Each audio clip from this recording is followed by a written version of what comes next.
Եթերը շարունակենք լրատվությամբ, Միացյալ Նահանգները դեմ է ցանկացած միակողմանի գործողության, հատկապես Ադրբեջանի կողմից, որոնք միայն սրում են Լեռնային Ղարաբաղի իրադրությունը։ Այս մասին Սենատում բյուջետային լսումների ժամանակ հայտարարել է պետքարտուղար Էնթոնի Բլինկենը։ Նրա խոսքով Վաշինգտոնը մշակում է վստահության ամրապնդման տարբեր միջոցներ։ Բլինկենն ասել է, որ կողմ են Լեռնային Ղարաբաղում Ադրբեջանի եւ Հայաստանի միջև հակամարտության երկարաժամկետ կարգավորմանը։ Նա հիշեցրել է ունեցած հեռախոսազրույցները Հայաստանի եւ Ադրբեջանի ղեկավարության երկու երկրների արտգործնախարարների հետ։ Պետքարտուղարն ընդգծել է, փորձել են օգնել խթանելու Լեռնային Ղարաբաղի վերաբերյալ երկարաժամկետ քաղաքական կարգավորման հեռանկարները։ I look at this budget now and I see a $1.4 million discrepancy between the support for Armenia and Azerbaijan. I see what the Azerbaijanis are doing in Nagorno-Karabakh, including trying to eradicate the presence of Armenians who have lived there. How is it that we're going to provide more money, which in my mind is in violation, forgetting about the waiver, is in direct violation of Section 907. That's not something I'm going to support, just to have you know. Mr. Chairman, I'm happy to go back and take a look at that, both at the specifics of the concerns you've raised about the adequacy of the reporting. I'll take that on. 907 is, as you know, an annual decision. We have interagency review going on, and that review is underway. But I take what you say seriously, and I'll take a look at that. More broadly, I've been very actively and directly engaged with leadership in both Armenia and Azerbaijan, including just as recently as a week ago, phone calls with Prime Minister Pashinyan and with President Aliyev, as well as their foreign ministers, trying to help advance prospects for a long-term political settlement with regard to Nagorno-Karabakh. We have been developing and promoting various confidence-building measures. We've been trying to push back on any unilateral actions, particularly by Azerbaijan, that would only inflame the situation. And we have a number of programs in place that are part of the budget to try to help advance more peaceful prospects. So that's very much on my agenda. Happy to work closely with you. Well, we look forward to working with you. Վարչապետ Նիկոլ Փաշինյանն ընդունել է Կովկասում և Կենտրոնական Ասիայում ՆԱՏՕ-ի գլխավոր քարտուղարի հատուկ ներկայացուցիչ Խավիեր Կոլոմինային։ Վարչապետը նշել է, որ Հայաստանը կարևորում է ՆԱՏՕ-ի հետ գործընկերությունը, հատկապես խաղաղապահ առաքելությունների շրջանակում և հետաքրքրված է դրա խորացմամբ։ Անդրադառնալով տարածաշրջանային իրավիճակին, Փաշինյանը նշել է, որ այն բավական լարված է և Հայաստանը քայլեր է ձեռնարկում առկա խնդիրների կարգավորման ուղղությամբ, անհրաժեշտ համարելով միջազգային գործընկերների աջակցությունն այդ գործընթացին։ Վարչապետը ներկայացրել է Հայաստանի դիրքորոշումները հայ-ադրբեջանական սահմանի, սահմանագծման և սահմանազատման, Լեռնային Ղարաբաղի հակամարտության կարգավորման, հաղորդակցության ուղիների ապաշրջափակման, Հայաստան-Թուրքիա երկխոսության գործընթացի վերաբերյալ։ Նիկոլ Փաշինյանն անդրադարձել է միջազգային գործընկերների միջնորդությամբ կայացած հանդիպումների արդյունքում ձեռք բերված պայմանավորվածություններին և ևս մեկ անգամ շեշտել միջազգային հանրության հասցեական արձագանքի կարևորությունը տարածաշրջանում կայունության խաթարմանն ուղղված գործողություններին։ Նախագահ Վահագն Խաչատուրյանը ևս ընդունել է Կովկասում և Կենտրոնական Ասիայում ՆԱՏՕ-ի գլխավոր քարտուղարի հատուկ ներկայացուցիչ Խավիեր Կոլոմինային։ Նախագահն ասել է, թե Հայաստանը ձգտում է տարածաշրջանում կայուն խաղաղության հաստատմանը և ակնկալում է, որ ՆԱՏՕ-ն կշարունակի իր որդեգրած քաղաքականությունը, աջակցելով ԵԱԿ Մինսկի խմբի համանախագահության ջանքերին, որը հանդիսանում է Լեռնային Ղարաբաղի հիմնահարցի խաղաղ կարգավորման միջազգայինորեն ընդունված միակ ձևաչափը։ Աշխատանքային այցով Հնդկաստանում գտնվող արտգործնախարար Արարատ Միրզոյանը Նյու Դելիում Ռայսինայի երկխոսություն համաժողովի շրջանակներում մասնակցել է Հնդկաստանի վարչապետ Նարենդրա Մոդիի հետ տեղի ունեցած հանդիպմանը։ Քննարկվել են ժամանակակից աշխարհի տարբեր մարտահրավերների հաղթահարման ուղիները և այդ առումով համագործակցության հնարավորությունները։ Հանդիպման ընթացքում Արարատ Միրզոյանը Նարենդրա Մոդիի հետ նաև զրույց է ունեցել հայ-հնդկական հարաբերությունների վերաբերյալ։ Արարատ Միրզոյանը նաև որպես բանախոս մասնակցել է Հրայսինայի երկխոսություն համաժողովի շրջանակներում տեղի ունեցած վերացման դոկտրին դասեր ՄԱԿ-ի դարաշրջանից պանելային քննարկմանը։ Մասնակիցները մանրամասն անդրադարձել են խաղաղության ու անվտանգության պահպանմանը, բազմակողմ դիվանագիտության համակարգին, դրա առավելություններին և մարտահրավերներին։ Միրզոյանն անդրադարձել է Լեռնային Ղարաբաղի դեմ Ադրբեջանի ագրեսիային և Լեռնային Ղարաբաղի հակամարտության գոտում տիրող իրավիճակին, որպես բազմակողմ դիվանագիտության առջև ծառացած մեկ այլ լուրջ մարտահրավեր։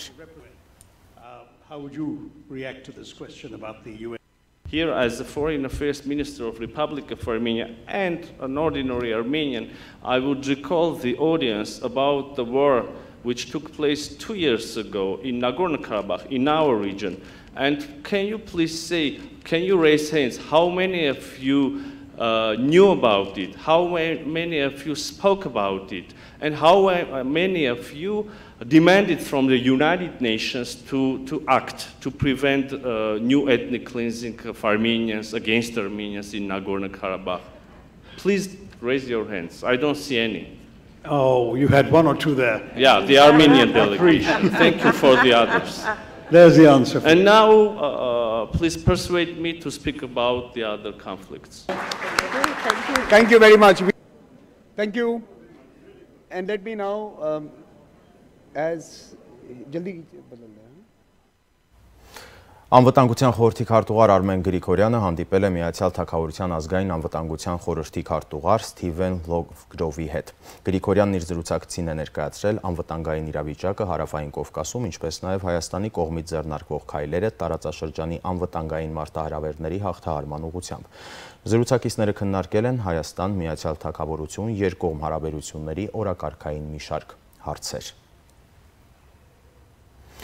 ԵԽԽՎ գարնանային նիստում 3 ելույթ է ունեցել քաղաքացիական պայմանագիր խմբակցության պատգամավոր Արուսյակ Ջուլհակյանը, անդրադարձել ադրբեջանական պատվիրակության կեղծ պնդումներին։ Երբ դու հրաժարվում ես ազատել ռազմագերիներին, այլ պահվող անձանց, երբ նրանց դարձնում ես առևտրի առարկա, շարունակաբար նորանոր պահանջներ ներկայացնելով, դա չի հանգեցնում խաղաղության։ Երբ դու դիտավորյալ պայթեցնում ես գազամուղը և զրկում խաղաղ բնակչությանը ներառյալ երեխաներին տաքանալու հնարավորությունից ցրտագույն եղանակային պայմաններում, դա խաղաղություն չէ։ Երբ քո զինված ուժերը բարձրախոսներով սպառնում են խաղաղ բնակչությանը, ստիպելով նրանց լքել իրենց տները և հայրենի գյուղերը, դա խաղաղություն չէ, նշել է պատգամավորը։ Thank you, Mr. Chair. Dear colleagues, earlier today, Mr. Tony Cox stated that he sees this platform as an agora rather than an arena, and I do share this approach. Unfortunately, sometimes we use this respective platform as a battlefield, forgetting the initial idea the Council of Europe is based on, the idea of gathering European nations together to find solutions to common problems, the idea of rebuilding and maintaining peace on a shattered continent, the idea of upholding human rights in Europe. Yesterday and today, my Azerbaijani colleagues declared that Azerbaijan has done and still does everything to reach peace. And I understood that being in the same organization, we, however, have different perceptions concerning the core values the organization is based on. We have different perceptions of peace, different perceptions of human rights. For example, when you shell a maternity hospital, it does not lead to peace. When you behead an elder civilian, this does not lead to peace. When you create a trophy park with degrading and dehumanizing mannequins of Armenian soldiers in the heart of your capital, when you proudly take your children to that park and show them these mannequins and so-called trophies, this does not lead to peace. This can lead to disrespect, maybe hatred, but not to peace. When you refuse releasing prisoners of war, other detained people, when you make them a subject of bargaining, continuously demanding more and more concessions, this does not lead to peace. When you give no importance to the ECHR rulings, resolutions of the PACE and the European Parliament related to the Armenian prisoners of war, denying the international instruments designed for the protection of human rights, this does not lead to peace. When, even after the war, you shoot at villages, at peaceful civilians living in their homeland, using small and large caliber weapons, this does not lead to peace. When you intentionally blow up the gas pipeline and deprive the peaceful population, including children, of heating in the coldest weather conditions, leaving them freeze, this is not about peace. When your armed forces, using loudspeakers, continuously threaten the peaceful population, prompting them to leave their homes and native villages, this is not peace. When you destruct, annihilate Armenian churches, historical cultural monuments, cemeteries, even after the ruling of the International Court of Justice, respective resolutions by the PACE and the European Parliament, when your president publicly orders to erase the ancient Armenian manuscripts from the Armenian churches and Nagorno-Karabakh, thus erasing the Armenian trace from these territories, this is not about peace. So, dear colleagues, speaking about peace, let's make sure that here in this agora we understand the word peace the same way. Maybe this will help us to start a confidence-building process, peace-building process, and eventually bring a real peace to the region. Thank you. Մշակութային վանդալիզմի թիրախ է դարձել Հայոց ցեղասպանության զոհերի հիշատակին նվիրված Բրյուսելի Անդրի Միշո հրապարակում տեղակայված խաչքար հուշակոթողը, որի մոտ ապրիլի 24-ին տեղի էր ունեցել ոգեկոչման արարողություն։ Բելգիայում Հայաստանի դեսպանության փոխանցմամբ խաչքարի վրա կարմիր գույնով պատկերել են թուրքական ազգայնական շարժում կուսակցության սիմվոլիկան։ Այդ կուսակցությունը հանդիսանում է ազգայնական գորշ գայլեր կազմակերպության կնքահայրը։ Հուշակոթողը պղծվել է նաև Կարո Փայլյանին ուղղված հայոյանքով։ Մեքսիկայի սենատի լիագումար նիստի ընթացքում կայացել է Հայոց ցեղասպանության 107-րդ տարելիցին նվիրված ոգեկոչման արարողություն։ Մեքսիկայում Հայաստանի դեսպանությունը տեղեկացնում է, որ սենատոր Ալեխանդրա Լեոնը հանդես է եկել ելույթով, որում նշել է Օսմանյան կայսրությունում իրագործված հայ բնակչության կոտորածների մասին, հորդորելով մեքսիկական սենատին ու կառավարությանը ճանաչել Հայոց ցեղասպանությունը։ Սենատի նախագահ Օլգա Սանչեսի առաջարկով ներկաները 1 րոպե լռությամբ հարգել են Հայոց ցեղասպանության սուրբ նահատակների հիշատակը։ Արցախի անվտանգության խորհրդի նախկին քարտուղար Սամվել Բաբայանը հրաժարվում է մասնակցել ազգային ժողովի 44-օրյա պատերազմը քննող հանձնաժողովի աշխատանքներին։ Պատճառները մի քանիսն են։ Բաբայանը չի ցանկանում առայժմ հրապարակել իր որոշման պատճառները, բայց ակնարկել է, թե խաղի կանոնները չեն պահպանվում։ Ընդդիմադիր ուժերը երեկոյան հերթական իրազեկման ակցիան են անցկացրել Սասունցի Դավիթ հրապարակից, երթով հասել են մինչև Ազատության հրապարակ։ Ակցիայի մասնակիցները կանգնել են կառավարության դատախազության շենքերի մոտ, հակաիշխանական կարգախոսներ հնչեցրել, պահանջել վարչապետ Նիկոլ Փաշինյանին պաշտոնանկ անել և դատել։ Սիրելի հայրենակիցներ, օրից օր մեր թիվը ավելանում է։ Արդեն ակնհայտ է, որ այս ոստիկանության զորքերը, որ երեկ և այսօր մի շարք ապօրինությունների են դիմել, այսօր ունենք ձերբակալված 2 ընկեր, քիչ առաջ 2 ընկերոջը բաց թողեցին, Սևակին բոլորը ճանաչում եք, խնդրում եմ ողջունեք մեր ընկերներին։ Ու մենք անգամ ևս ասենք, տղեկ, ձեր մեջ կան բազմաթիվ նորմալ հայրենասեր սպաներ։ Մի կատարեք այդ խելագարի ապօրինի հրահանգները։ Ձերբակալեք ինչքան կարող եք։ Մեկը չենք հասնվելու, որ մեկին ձերբակալեք։ Հորը ձերբակալեք տղենա միանալու, մորը ձերբակալեք աղջիկնա միանալու, ժողովուրդը ոտքի կանգնել և գնալու ենք մինչև վերջ։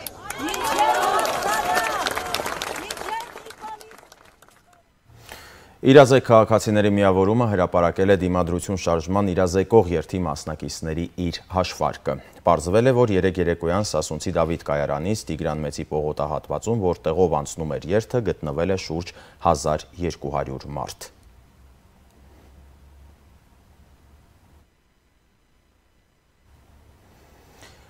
Երեկոյան ողբերգական միջադեպ է գրանցվել մայրաքաղաքում, որի հետևանքով ձերբակալվել է ճանապարհային ոստիկանության ուղեկցող սպայական վաշտի հրամանատարը։ Քննչական կոմիտեի փոխանցմամբ Պարոնյան և Լեո փողոցների խաչմերուկում ժամը 18:05-ի սահմաններում վաշտի հրամանատարն իր կողմից վարած Toyota Prado մակնիշի ավտոմեքենայով վրա երթի է ենթարկել Արարատի մարզի 28-ամյա հղի բնակչուհուն։ Կինը տեղափոխվել է Նայիրի բժշկական կենտրոն, որտեղ գիտակցության չգալով մահացել է։ Արձանագրվել է նաև պտղի մահը։ Մեքենայի վարորդը դեպքից հետո թողել է պատահարի վայրը եւ հեռացել, սակայն 2 ժամ անց վերադարձել է դեպքի վայր եւ մասնակցել կատարվող քննչական գործողություններին։ Մայորին ձերբակալել են, ընդդիմության ներկայացուցիչները պնդում են, որ դեպքի պահին մեքենան ուղեկցել է վարչապետի Շարասյանը։ Գլխավոր դատախազությունում 3 ստացվել էր առանձին պահանջ 44-օրյա պատերազմի աղետալի հետևանքներին հանգեցրած պատճառների հանգամանքների վերաբերյալ հակակոռուպցիոն կոմիտեում միացված վարույթով քննվող քրգործով Նիկոլ Փաշինյանին որպես մեղադրյալ ներգրավելու վերաբերյալ։ Դատախազությունից հայտնում են, թե այս միջնորդությունն ուղարկվել է նույն գործով վարույթն իրականացնող քննիչին սահմանված կարգով քննարկելու նպատակով։ Նախկին ոստիկանապետ Վլադիմիր Գասպարյանի և նրա թիկնազորի պետ Արշակ Հակոբյանի ապօրինությունների փաստով հարուցված քրգործի նախաքննությունն ավարտվել է։ Հակակոռուպցիոն կոմիտեի փոխանցմամբ Վլադիմիր Գասպարյանը մի ամբողջ շարք չարաշահումներ է իրականացրել, լվացել ընդհանուր ավելի քան 2 միլիարդ դրամի գույք։ Նախկին ոստիկանապետին և նրա մերձավորներին մի քանի հոդվածներով մեղադրանք է առաջադրվել։ Գլխավոր դատախազությունը բողոքարկել է նախկին վարչապետ Հովիկ Աբրահամյանի եղբոր Հենրիկ Աբրահամյանի դատավճիռը։ Հիշեցնենք, 2018 թվականին խոզարկությամբ Մղջյան գյուղում Աբրահամյանին պատկանող գործարանի տարածքից 3 գնդացիր, 7 ինքնաձիգ, դիպուկահար հրացաններ, ատրճանակներ, բազմապիսի ու բազմաթիվ փամփուշտներ էին հայտնաբերվել։ ԱԱԾ-ն այն ժամանակ հատուկ տեսանյութ էր տարածել, տեղեկացնելով, որ ապօրինի հրազեն և ռազմամթերք պահելու կասկածանքով ձերբակալվել են Հովիկ Աբրահամյանի եղբայրը Հենրիկ Աբրահամյանն ու նրանց մերձավոր Ամբիկ Գևորգյանը։ Տարիներ տևած քննությունից հետո մոտ 1 ամիս առաջ դատարանը հաստատել է ապօրինի ռազմամթերքը պատկանել է նախկին վարչապետի եղբորը։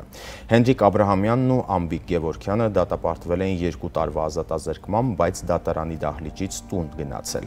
Դատարանը նրանց նկատմամբ համաներում էր կիրառել։ Հետաքննող լրագրողների հրապարակումից հետո դատախազությունը բողոքարկել է վճիռը, վերաքննիչ դատարանից խնդրել է վերացնել առաջին ատյանի որոշումը, չկիրառել համաներումը և ամբաստանյալներին մեղադրել ավելի ծանր հոդվածով։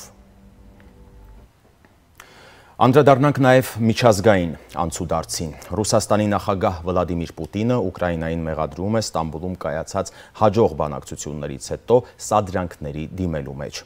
Մոսկվայում ընդունելով միավորված ազգերի կազմակերպության գլխավոր քարտուղար Անտոնիո Գուտերեշին Պուտինը հայտարարել է, թե որոշ պայմանավորվածություններ ձեռք բերելուց հետո Ռուսաստանը բախվել է սադրանքների։ Որպես օրինակ Պուտինը բերել է Բուչայի իրադարձությունները։ Պուտինը հայտարարել է, որ Մոսկվան չնայած շարունակվող ռազմական գործողությանը ակնկալում է պայմանավորվածությունների հասնել, բանակցում է և չի հրաժարվում дранից։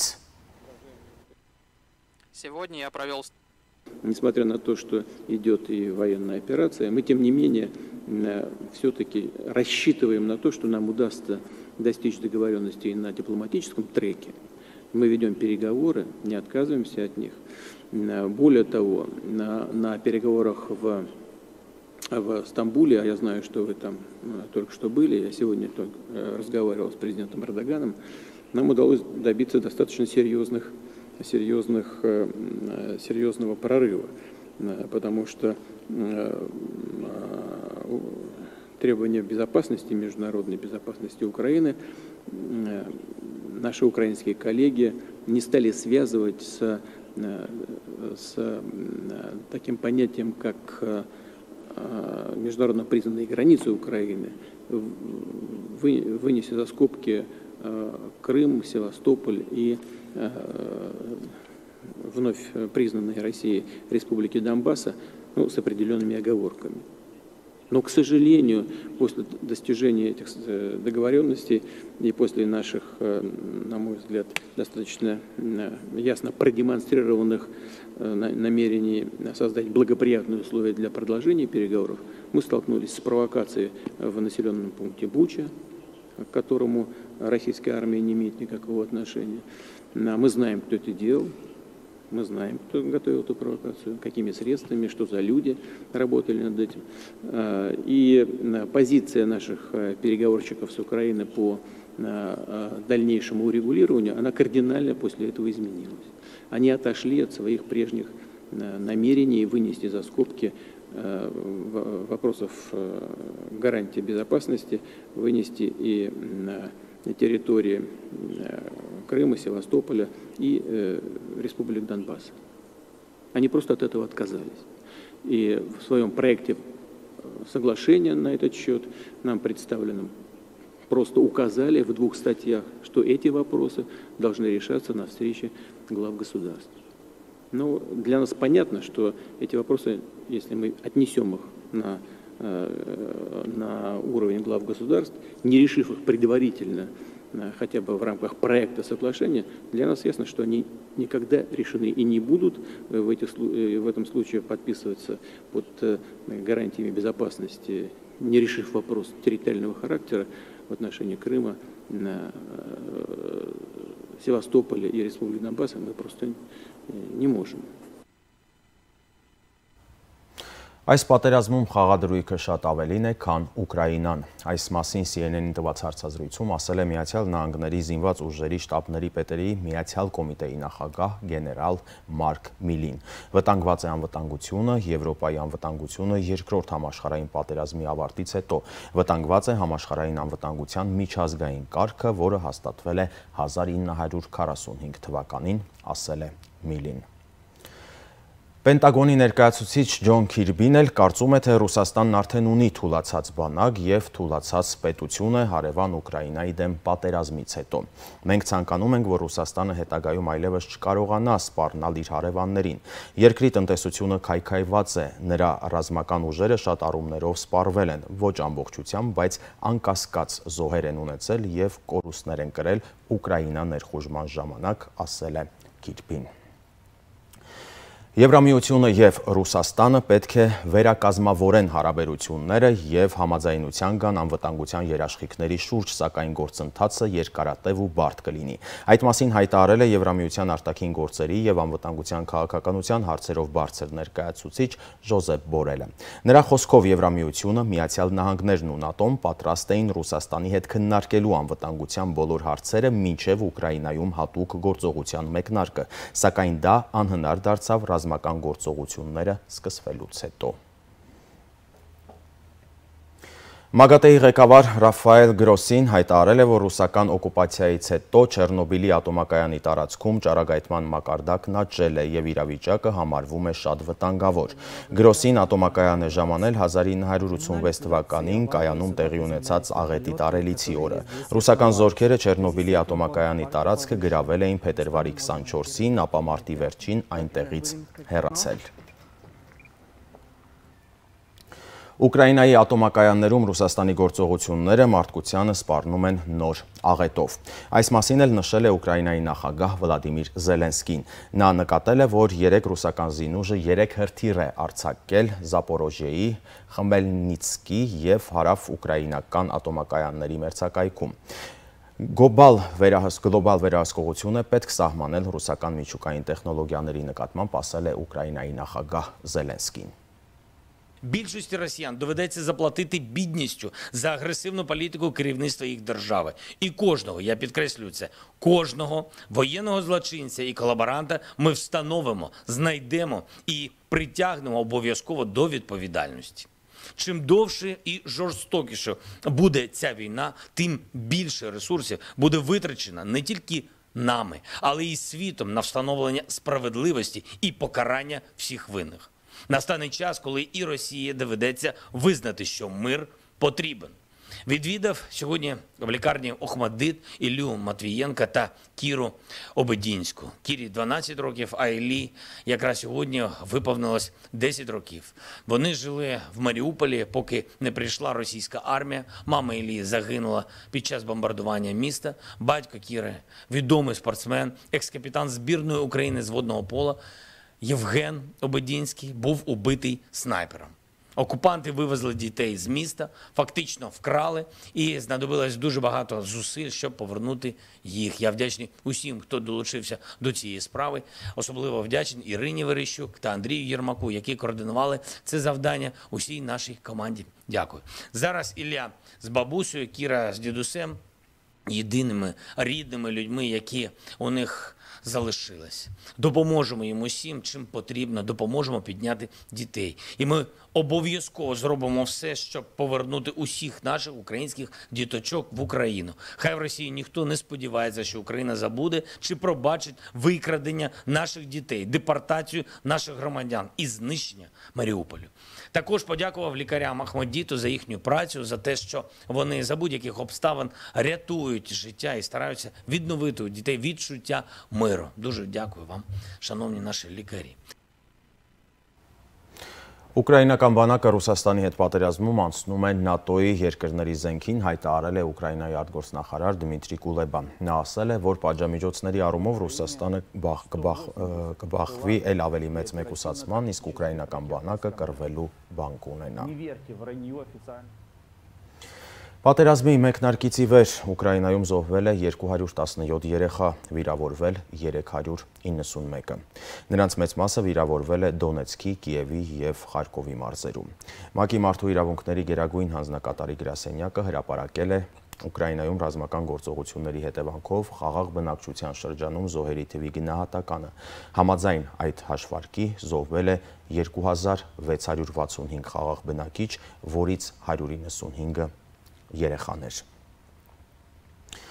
Ռուսական զորքերը շարունակում են Լուգանսկի և Դոնեցկի երկրամասերը վերահսկողության տակ վերցնելու գործողությունները մարտեր են ընթանում նշված հատվածներում։ Ուկրաինայի զինուժի գլխավոր շտաբը պնդում է, թե հաջողությամբ հետ է մղում բոլոր հարձակումները։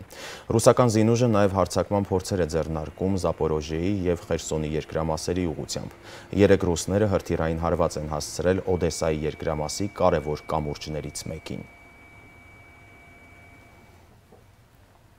Ուկրաինայում պատերազմի 62 օրերի ընթացքում ռուսական կողմի կորուստները հասնում են 21300-ի։ Ուկրաինայի գլխավոր շտաբի հրապարակած տվյալների համաձայն ևս 1000 զինվորական էլ գերեվարվել է։ Ուկրաինական կողմը ոչնչացրել է 187 ինքնաթիռ, 154 ուղաթիռ, 952 տանկ, 2358 զրահամեքենա, հրետանային 421 համակարգ, հակաօդային պաշտպանության 69 համակարգ, հակազարկային կրակի 149 ռեակտիվ համակարգ, այլ զինտեխնիկա։